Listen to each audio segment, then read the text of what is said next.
কসম, যুবক যদি যৌবনকে আল্লাহর বিধান মতো চালাইলো, তাইলে তো এই সুসংবাদ যুবকের জন্য শিরুধার্য যে জমিন দিয়া যখন চলবে তো আল্লাহ ফেরেশতাকে ডাইকা দেখায় বলবে, ইন্নী উবাহি বিহিল মালাইকা, আমি তোমাদের উপর এই যুবককে নিয়ে গৌরব করি।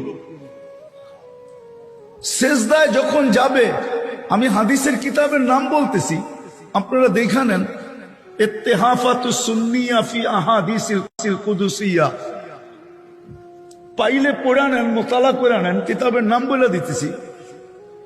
সেজদায় যখন যুবক যায় তো আল্লাহ তো ডাইকা ফেরেশতাকে বলে, জাআলা আজলাহু ওয়া মাজালাহু লিআজলি হাদা আবদি হাক্কা, সবকিছু বিসর্জন দিয়া দেখ, আমার কুদরতি পায়ে মাথা ঠেকায়া দিছে, এই যুবক আমার কাছে এ পারফেক্ট বান্দা।